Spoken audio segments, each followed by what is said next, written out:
दया हुई है। काफ़ी बार दास वो सत्संग सुनता रहता था, लेकिन परमात्मा कहते हैं कि जब तक ठीक का समय नहीं आता है तब तक वो परमात्मा अपने बच्चों की बुद्धि नहीं खोलता है। और परमेश्वर की वाणी है कि सब सुमरे अपने अनुमाना तो गति लखी न जाए। चाहे भगत चाहे कितना ही सत्संग सुनता रहे, रात दिन चाहे कान में ईयरफोन लगा के सत्संग सुनता रहे, तो परमेश्वर कहते हैं सब सुमरे अपने अनुमाना तो गति लखी न जाए। और कहे कबीर कृपया कर जन पर ज्यों की त्यों समझाए। जब उस कबीर परमेश्वर की, सतगुरु रामपाल जी भगवान की दया होगी, मेहर होगी, तभी हम उन चीजों को समझ सकते हैं, उनके सत्संगों में छुपे हुए उन गूढ़ रहस्यों को, उस सार को हम समझ सकते हैं। तो सबसे पहला जो गूढ़ रहस्य है, जो सार है, वो ये 1 मिनट का गुरुदेव का ये सत्संग है, जो ये साबित कर देगा कि वो पूर्ण परमात्मा, सारी सृष्टि का रचनहार कबीर परमेश्वर इस पृथ्वी पे 8 सितंबर 1951 के दिन एक अतिथि रूप में प्रकट हो चुका था, ना कि 1997 में आए थे। परमेश्वर ने अपने प्रकट होने की स्थिति बताई कि वो परमात्मा अतिथि रूप में भी प्रकट होता है, जब चाहे जहां वो प्रकट हो जाता है, अपने तत्व ज्ञान का प्रचार करता है, अपनी महिमा का बखान करता है और अपनी प्यारी आत्माओं को अपना ज्ञान पहुंचाता है अतिथि रूप में। और फिर पूज्य गुरुदेव भगवान ने बताया कि अतिथि वो होता है जिसके आने की तिथि यानी समय पूर्व निर्धारित ना हो, उसे कहते हैं अतिथि। एक बार फिर से सुन लीजिए, अतिथि शब्द को पूज्य गुरुदेव जी सत्संग में आपको समझाएंगे अभी कि अतिथि किसे कहते हैं, जिस रूप में वो परमात्मा आता है। अतिथि का मतलब जिसके आने की तिथि पूर्व निर्धारित ना हो, किसी को भी ना पता हो, उसे कहते हैं अतिथि रूप। तो पुण्यात्माओं, दास पहले मौखिक बता देता है, फिर आपको अच्छे से समझ में आ जाएगा कि हां, धरती पे वो कबीर परमात्मा 1997 में नहीं बल्कि 8 सितंबर 1951 में अतिथि रूप में प्रकट हो चुके थे। तो अतिथि की आपने परिभाषा सुन ली। आपको थोड़े समय में जब दास आपको मौखिक बता देगा, उसके बाद में आप गुरुदेव के सत्संग से भी सुनेंगे कि अतिथि की परिभाषा क्या होती है। अतिथि यानी जिसके आने की तिथि पूर्व निर्धारित ना हो, जो अचानक से आ जाए, बिना बताए आ जाए, किसी को भी मालूम ना हो, उसे कहते हैं अतिथि। तो पुण्यात्माओं, 1997 में वो परमात्मा आएगा, ये तिथि तो पहले से निर्धारित थी। 650 साल पहले ही उस कबीर परमेश्वर ने धर्मदास जी के माध्यम से 1997 में जब कलयुग के 5505 वर्ष बीतने थे, परमात्मा ने पहले ही वो तिथि निर्धारित कर दी थी कि जब आवे 5505 तब ये वचन मेरा होगा साचा। महापुरुष फरमान तब जग तारन को आए, 5000 और 500 जब कलयुग बीत जाए। तो 1997 में वो परमेश्वर नहीं आया, वो परमात्मा 8 सितंबर 1951 के दिन ही अतिथि रूप में प्रकट हो चुके हैं अतिथि।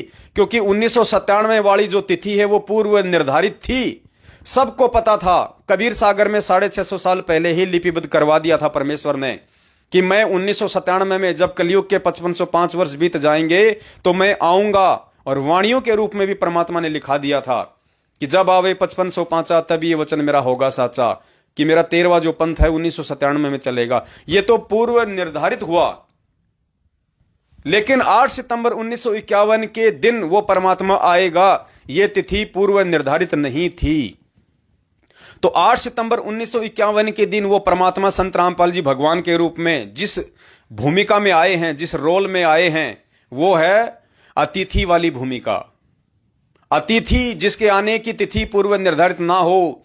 8 सितंबर 1951 का जिक्र कि वो परमात्मा संत रामपाल जी भगवान के रूप में आएंगे, उस तिथि का कहीं कोई जिक्र नहीं है।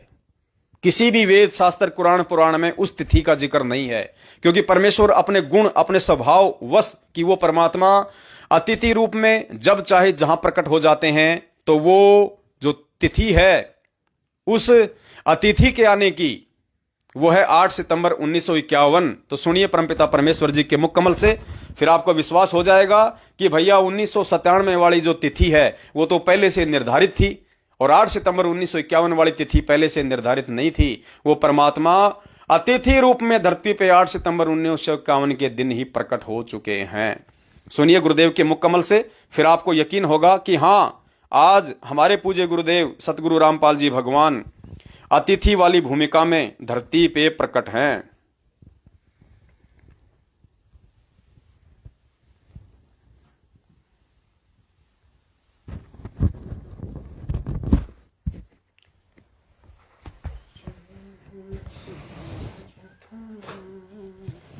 नंबर 1 में 2 बार गवाही दी है, परमात्मा सशरीर है और उस परमेश्वर का सबका धारण पोषण करने के लिए भी शरीर है, जो तीनों लोकों में प्रवेश करके सबका धारण पोषण करता है, वो भी एक अन्य शरीर है और वो अतिथि रूप में आता है। कुछ दिन मेहमान रूप में यहाँ रहकर अपने तत्व ज्ञान का प्रचार करके फिर प्रस्थान कर जाता है। अतिथि उसको कहते हैं जिसके आने की तिथि पूर्व निर्धारित ना हो, अचानक आ जाए। तो सुना पुण्यात्माओं आपने परमपिता परमेश्वर जी के मुख कमल से, यह गहरा संकेत परमेश्वर ने अपने सत्संग में छुपा रखा था। अपने आने की, अपने प्रकट होने की जो विधि परमेश्वर ने बताई कि वो परमात्मा अतिथि रूप में भी आ जाता है, जब चाहे जहां वो प्रकट हो जाता है, अपनी पुण्यात्माओं को अपने तत्व ज्ञान का प्रचार करता है, फिर वो परमात्मा वापस चला जाता है। तो 8 सितंबर 1951 के दिन सतगुरु रामपाल जी भगवान, वो कबीर परमात्मा अतिथि रूप में आप और हमारे पूज्य गुरुदेव जी के रूप में धरती पे प्रकट हैं। क्योंकि ये तिथि पहले से निर्धारित नहीं थी परमात्मा की, कि कहीं भी कबीर सागर में या कबीर बीजक में या कबीर मंसूर में या गरीबदास जी महाराज जी की वाणी में कहीं भी इस बात का जिक्र नहीं है 1951 का, जबकि 1997 का जिक्र है। और गरीबदास जी महाराज जी ने थोड़ा सा संकेत कर दिया था कि सतगुरु दिल्ली मंडल आयसी, सूती धरणी सुम जगायसी। सतगुरु दिल्ली मंडल आयसी, वो सतगुरु जो मुझे मिला है, वो कबीर परमात्मा, वो सतगुरु, वो दिल्ली मंडल में आएगा। दिल्ली मंडल सोनीपत, जिला सोनीपत, गांव धनाना, ये रोहतक का एरिया, ये झज्जर का एरिया, ये परमात्मा ने दिल्ली मंडल का एरिया बताया। तो गरीबदास जी महाराज जी ने थोड़ा सा संकेत किया था कि सतगुरु दिल्ली मंडल आयसी, सूती धरणी सूम जगायसी। तो परमात्मा सतगुरु के भूमिका में, सतगुरु के रोल में, सतगुरु का रोल निभाने के लिए वो कबीर परमात्मा उस दिल्ली मंडल में, गांव धनाना, जिला सोनीपत, हरियाणा में 8 सितंबर 1951 के दिन अतिथि रूप में प्रकट हो चुके हैं। पुण्यात्माओं, ये है लीला परमपिता परमेश्वर जी की, और इनको केवल उनकी जो विशेष आत्माएं होती हैं वही समझ पाएंगी, वही इन सबूतों के आधार से अपने गुरु को भगवान मान पाएंगी। अन्यथा पुण्यात्माओं, अरबों खरबों की भीड़ है दुनिया में, परमेश्वर को नहीं पहचाना जा सकता। परमेश्वर स्वयं अपनी पहचान करवाते हैं, परमेश्वर स्वयं अपने बच्चों को सद्बुद्धि देके अपनी पहचान करवाते हैं। और कुछ एक आत्माएं होती हैं, कुछ एक उनके हीरे मोती लाल होते हैं, जिनके लिए परमात्मा यहां सशरीर आते हैं, परमेश्वर यहां पे प्रकट होते हैं, अपने तत्व ज्ञान का प्रचार करते हैं। और जो पुण्यात्माएं सत्संगों का सार निकाल के उन्हें भगवान के रूप में स्वीकार कर लेती हैं, परमात्मा के रूप में स्वीकार कर लेती हैं, उन्हीं आत्माओं का उद्धार इस कलयुग की पिछली पीढ़ी में वो परमात्मा करता है। तो नहीं समझ में आया था, कोई बात नहीं है, आज परमेश्वर ने आके फिर हमें समझा दिया है। और सात संगतियों के माध्यम से परमपिता परमेश्वर जी ने हमें समझा दिया है अपनी अतिथि वाली स्थिति के बारे में। तो पुण्यात्माओं, अब हमारे को समझने में ज्यादा देर नहीं लगनी चाहिए, अपने गुरुदेव को भगवान मानने में ज्यादा देर नहीं लगानी चाहिए। एक बार फिर से सुन लीजिए परमपिता परमेश्वर जी के मुकम्मल से। 1 में 2 बार गवाही दी है, परमात्मा सशरीर है और उस परमेश्वर का सबका धारण पोषण करने के लिए भी शरीर है, जो तीनों लोकों में प्रवेश करके सबका धारण पोषण करता है, वो भी एक अन्य शरीर है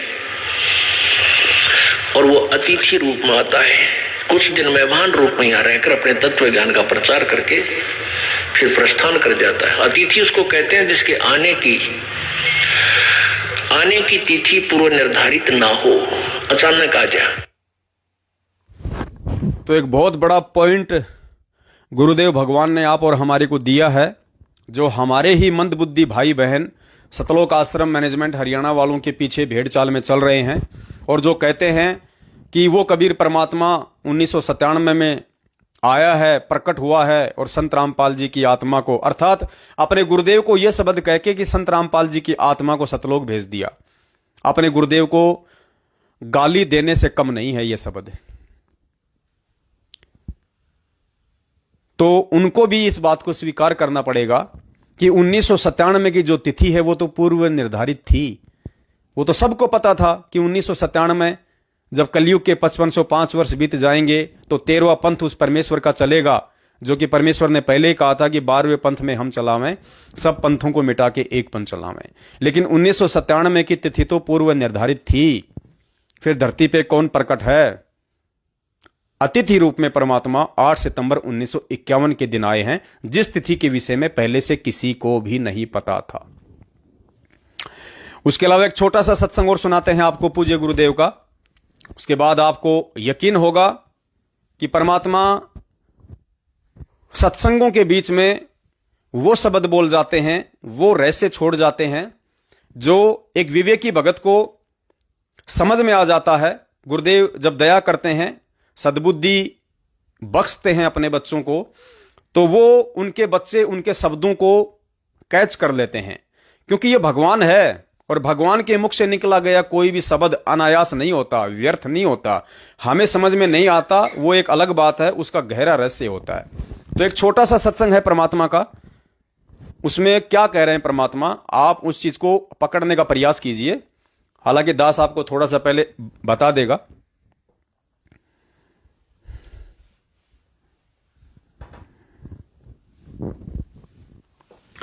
परमेश्वर ने 650 साल पहले की कुछ लीलाओं का जिक्र किया है हल्का सा, जैसे कमाल को जीवित करना, कमाली को जीवित करना। और फिर गुरुदेव कह रहे हैं लास्ट में कि वो परमेश्वर की महिमा हमने सुनी भी है और आंखों देखी भी है। ये आंखों देखी वाली बात को ध्यान रखना, जो इस 1.5 मिनट के सत्संग के एंड में गुरुदेव बोल रहे हैं। क्या कह रहे हैं कि वो लीलाएं जो परमेश्वर ने 650 साल पहले की, गुरुदेव कह रहे हैं, संत रामपाल जी भगवान आज कह रहे हैं कि वो लीला हमने सुनी भी है और आंखों देखी भी है। तो पुण्यात्माओं, सुनना तो हो सकता है, क्योंकि आज हम भी सुन रहे हैं वो लीलाएं, लेकिन आज आप और हमने देखी नहीं है। 650 साल पहले की घटनाएं हमने नहीं देखी। आज वर्तमान में कोई ये कहे कि वो लीला हमने सुनी भी है और देखी भी है, तो पुण्यात्माओं देखने वाला कौन हो सकता है? जो आज खुद कह रहा है कि हमने वो लीला सुनी भी है और देखी भी है, तो देखने वाला कौन हो सकता? जीव नहीं हो सकता। क्या आपको दिखाई दे रही हैं वो लीलाएं? क्या आप उनको देख सकते हैं आज? उसको तो वही देख सकता है जिसके पास में दिव्य दृष्टि हो। जैसे तुलसीदास जी को दिव्य दृष्टि दी थी काल भगवान ने, और गरीबदास जी महाराज जी जो कि खुद परमात्मा था लेकिन एक भगत का रोल कर रहे थे, और कह रहे हैं कि मुझे उस परमेश्वर ने दिव्य दृष्टि दी, अनंत काल पीछे की और अनंत काल आगे तक की देखने की। तो कौन कह सकता है ये बात कि वो लीला हमने सुनी भी है और आंखों देखी भी है? तो अगर गुरुदेव ये बात कह रहे हैं कि हमने आंखों देखी भी है, तो पुण्यात्माओं संत रामपाल जी भगवान कौन है? ये पूर्ण परमात्मा है। ये आगे से लेके पीछे तक का, आदि से लेके अंत तक का, कि सतगुरु पूर्ण ब्रह्म है, सतगुरु आप अलेख, सतगुरु रमता राम है, या में मीन न मेख। पुण्यात्माओं, पहचानने में आसानी होगी। सुनिए परमपिता परमेश्वर जी के मुख कमल से। अब परमात्मा कबीर जी का भेद है वेदों में, वो क्या करता है? जैसा कि अभी गरीबदास साहिब जी ने अपने भगवान कबीर जी के बारे में बताया कि सतगुरु जो चाहे सो करही, जो चाहे सो करही, 14 कोट दूत जम डरही, ऊत भूत जम त्रास निवारे, और चित्रगुप्त के इस काल धर्मराज के कागज पाड़े। अब जैसा आपने सुना कि कबीर परमेश्वर ने, एक कमाल नाम का लड़का मुर्दा था, दरिया में बहता हुआ जा रहा था। शेख तकी जो सिकंदर लोधी राजा दिल्ली के बादशाह का धार्मिक गुरु था, उसकी फड़क निकालने के लिए, उसका भ्रम निवारण करने के लिए परमेश्वर ने एक मुर्दा, जो कि परिवार के लोगों ने उसको मरने के उपरांत जल प्रवाह कर दिया था। और वो वहां से कम 150 किलोमीटर चल के दरिया में, अब ध्यान से सुनना आगे, उसको जीवित किया। धर्मराज के दरबार से छुड़वा लाए वो परमात्मा। ऐसे ही एक शेख तकी जो धार्मिक पीर था सिकंदर लोधी राजा का, उसने आखिर में ये शर्त रख दी कि मैं कबीर को अल्लाह जब मानूंगा तब मानूंगा जब ये मेरी लड़की को जीवित कर दे जो कब्र में दबा रखी है। मृत्यु हो चुकी थी 12-13 वर्ष की कन्या की, और वो एक कब्र में दबा रखी थी। महीना सारा हो गया था, महीना 20 दिन हो गए थे। तब परमेश्वर ने कई हजार व्यक्तियों के सामने, राजा सिकंदर लोधी के सामने और पीर के सामने कब्र फड़वा के और कहा था, हे जीवात्मा जहां भी है, कबीर हुक्म से वापस आ, इस शरीर में प्रवेश कर बेटी बाहर आ। तुरंत ही वो लड़की जीवित होकर के परमात्मा के चरणों में दंडवत प्रणाम किया। बोलो सतगुरुदेव। तो ये तो परमात्मा की लीला प्रत्यक्ष, गुरुदेव सुनना, ये तो परमात्मा की लीला प्रत्यक्ष हमने सुनी और देखी है। अब वेद गवाही दे रहे हैं इसकी।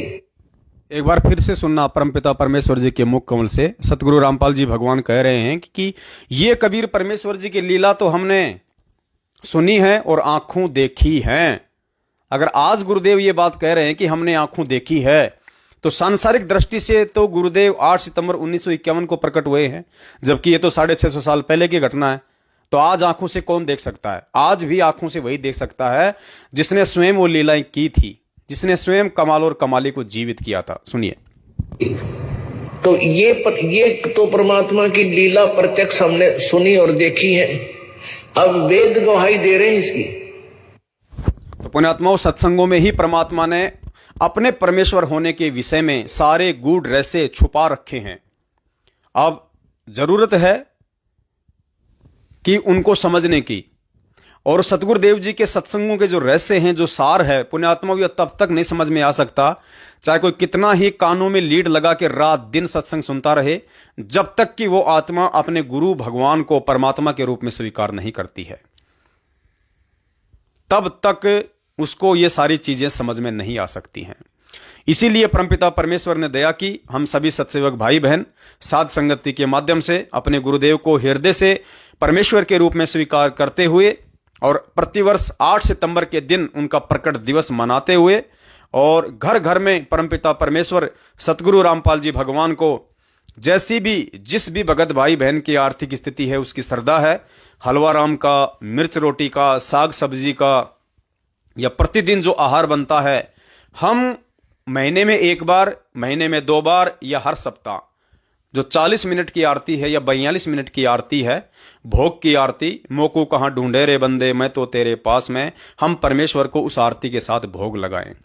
भोग लगाने से ये सिद्ध होता है, ये प्रतीत होता है, परमात्मा ये सुनिश्चित कर लेता है कि जो आत्मा मुझे भगवान मान के और मुझे भोग लगा रही है, वो मुझे हृदय से भगवान के रूप में, परमात्मा के रूप में स्वीकार कर चुकी है।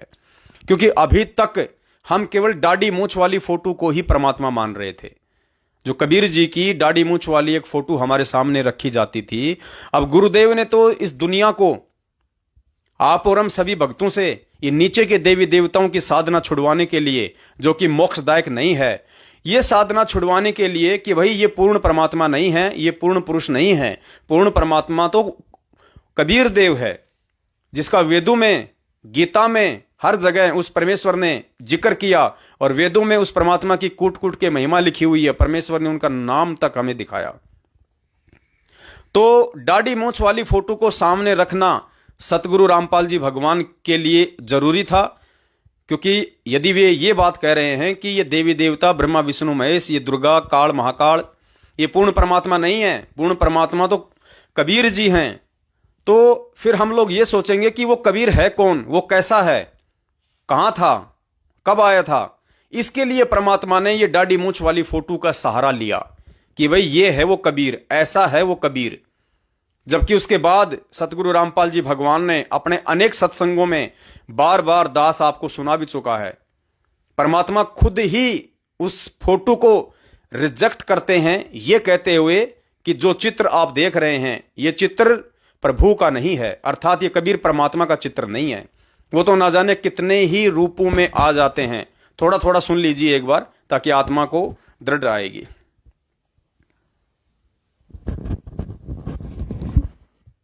होंगे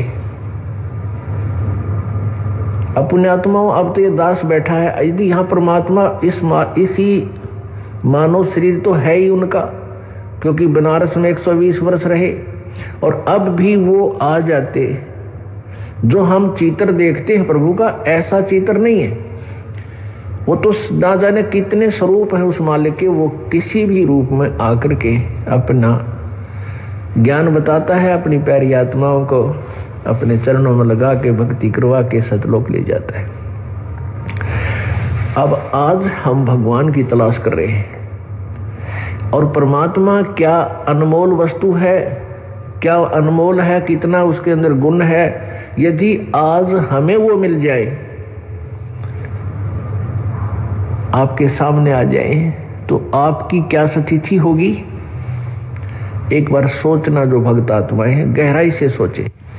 अब जैसे भूखे को भोजन सामने मिल जाए और निर्धन को सामने धन की थैली नजर आवे, तो कैसी तड़फ होगी उसकी। प्यासे को पानी मिल जावे तो कैसी श्रद्धा करेगा, टूट कर पड़ेगा उसके ऊपर। धन है तो ठाकर सीने का यूं देख कर भाग लेगा, छुपा जो कि इसने कोई देख ना ले। और सामने भोजन है तो ऐसी सब टूट के पड़ जाएगा, फटाफट खाएगा, अपनी जान बचाएगा।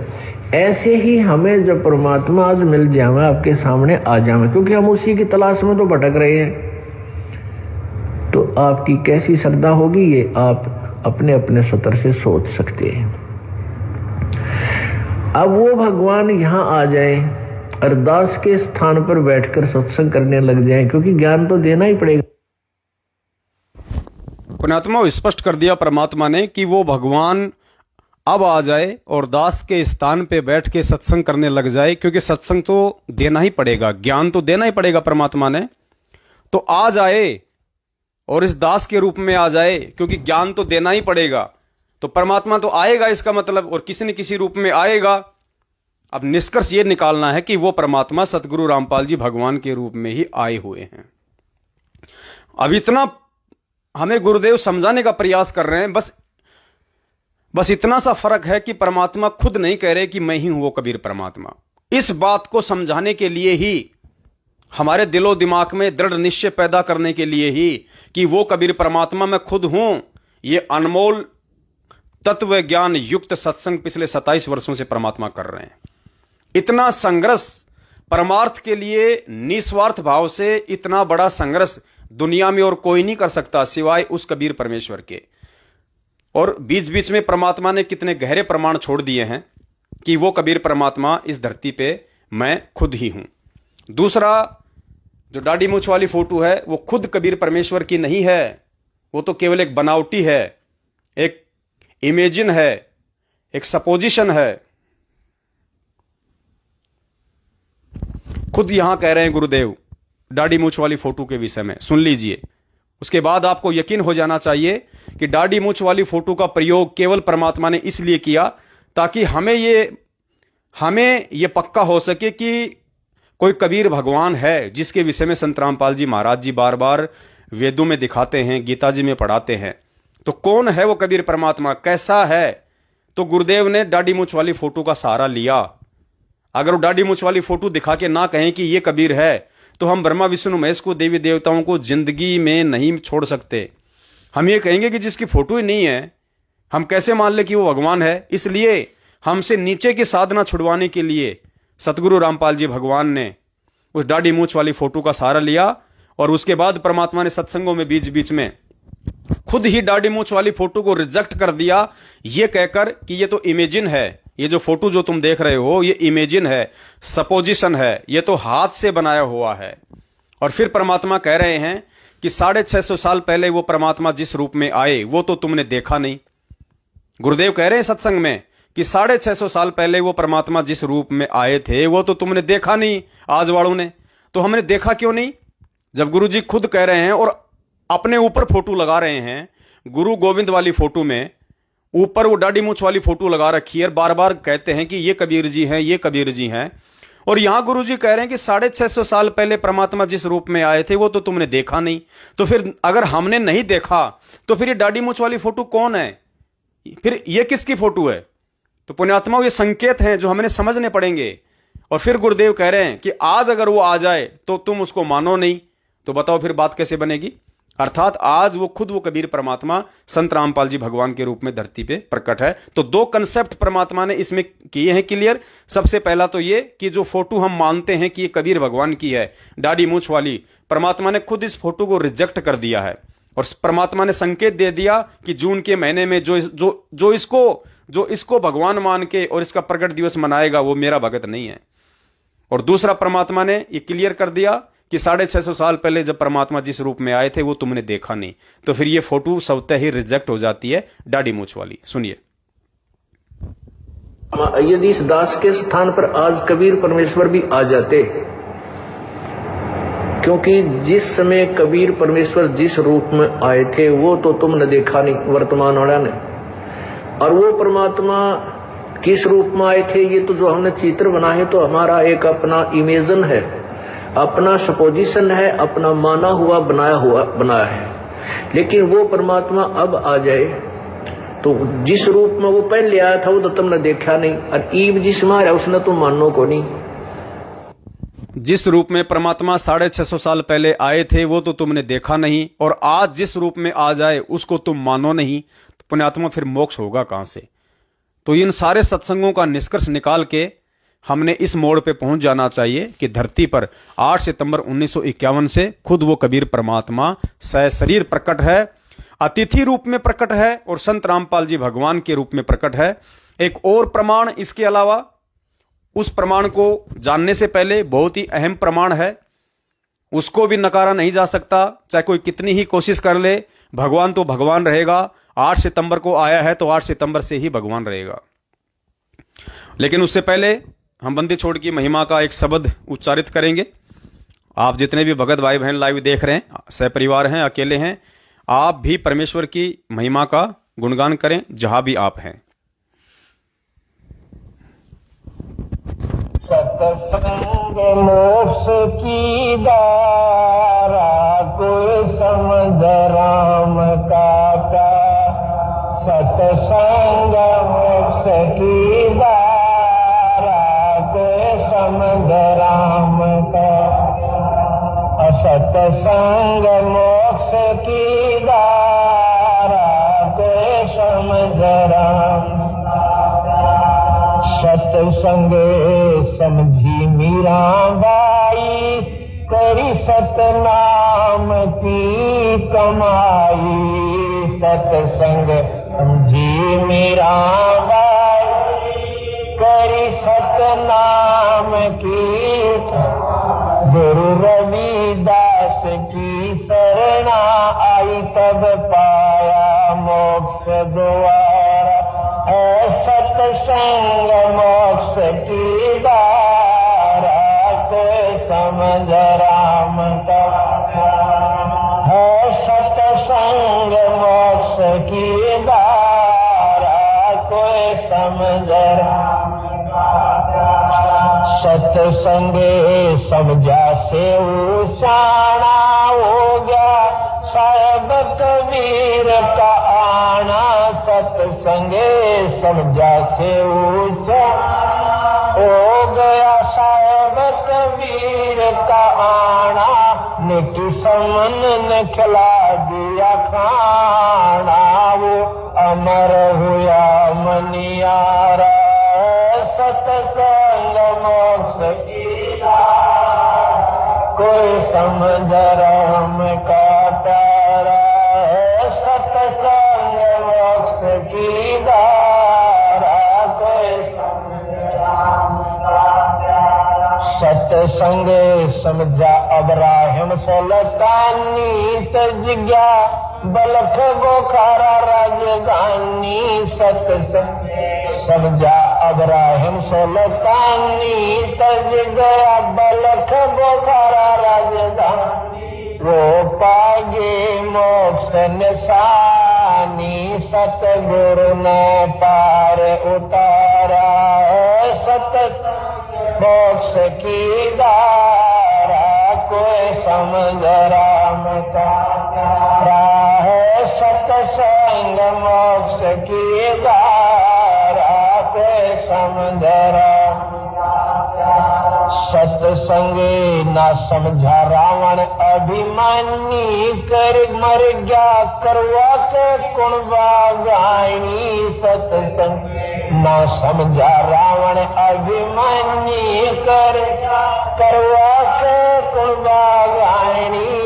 मंदोदरी थी सानी ले लिया मुनीन्द्र गुरु का सहारा है। सतसंग मोक्ष की कोई समझ राम का प्यारा है। सतसंग मोक्ष की धारा कोई समझ राम का प्यारा। सतसंग ना समझा कंस करोधी बिन सतसंग बुद्धि हो जा बोधी। सतसंग ना समझा कंस करोधी बिना सतसंग बुद्धि हो जा बोधी। ना जगह छुपण ने छोड़ी जब आकर सन ने मारा है। सतसंग मोक्ष की धारा को समझ राम का प्यारा है। सतसंग मोक्ष की धारा को समझ राम का प्यारा। सतसंग ना समझा हरना कुछ अन्यायी राम के जनते रड़ लगाई। सतसंग ना हरना कुछ अन्यायी राम के जन से रड़ जगाई। बिन सतसंग छाती तोड़वाई हरि ने धरा रूप जगत से न्यारा है। सतसंग मोक्ष की धारा को समझ राम का प्यारा है। सतसंग मोक्ष की धारा को समझ राम का प्यारा। सतसंग समझा नानक देव कीनी गुरु चरणा की सेव। सतसंग समझा नानक देव गुरु चरणा की सेव। तार दिया लोक लाज का लेव किया साहेब कबीर गुरु प्यारा। सतसंग मोक्ष की धारा कोई समझ राम का प्यारा है। सतसंग मोक्ष की धारा कोई समझ राम का प्यारा। सतसंग समझा ज्ञानी मोर दवाज संग में लड़का कमर बैज। सतसंग समझा ज्ञानी मोर संग में लड़का कमर बैज। रानी ने पूरा किया फर्ज धरा बेटे के सर आ रहा है। सतसंग मोक्ष की धारा को समझ राम का प्यारा है। सतसंग मोक्ष की धारा को समझ राम का। सतसंग समझी भैन कमाली कर्मा बाई जाटड़ी लाली। सतसंग समझी भैन कमाली कर्मा बाई जाटड़ी लाली। वह सबड़ी गई ना खाली मिल रामचंद्र अवतारा है। सतसंग मोक्ष की समझ राम का प्यारा है। सतसंग मोक्ष की धारा को समझ राम का प्यारा। सतसंग समझा माँ से बाल भरू मिल गए नारद मुनि से गुरु।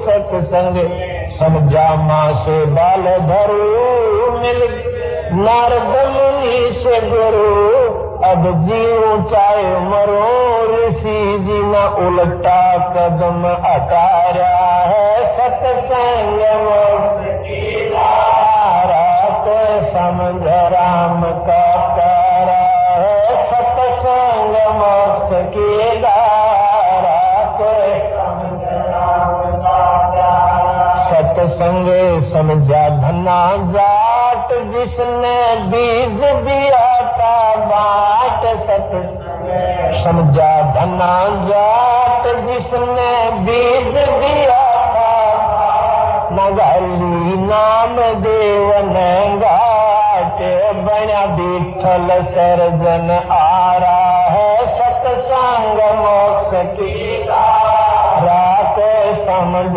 राम का प्यारा है, सत्संग मोक्ष की धारा, कोई समझ राम का प्यारा। सत्संग समझा शेख फरीद नंदा नाई और वजीद, सत्संग समझा शेख फरीद नंदा नाई और वजीद, लगी मंसूर की सीध, वो अनल हक पुकारा है, सत्संग मोक्ष की धारा, कोई समझ राम का प्यारा है, सत्संग मोक्ष की धारा, कोई समझ राम का प्यारा। सत्संग समझा भवन वजीर, ले गया घोड़े सजा शरीर, सत्संग समझा भवन वजीर, ले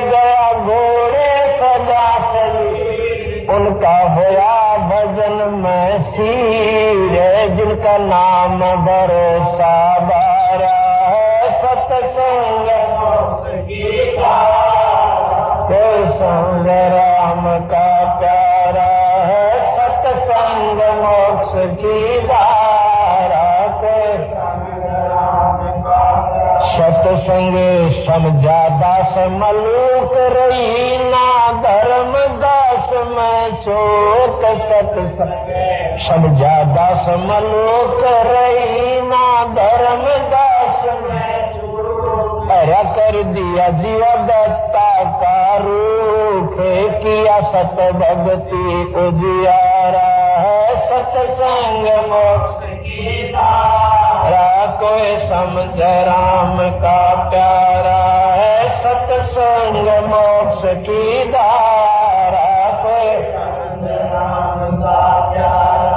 सत्संग समझा दादू खास गीसा, संत से जीता दास, सत्संग समझा दादू खास गीसा, संत से जीता दास, करी गरीब दास की ख्यास, मिल आप कबीर करता रहा है, सत्संग मोक्ष की धारा, कोई समझ राम का प्यारा है, सत्संग मोक्ष की धारा, कोई समझ राम, सत्संग मोक्ष की धारा, कोई समझ राम का प्यारा है, सत्संग मोक्ष की धारा, कोई समझ राम का प्यारा। सत्संग बंदी छोड़ सतगुरु रामपाल जी भगवान की जय हो। सत्साई पुण्यात्माओं, दया परमपिता परमेश्वर जी की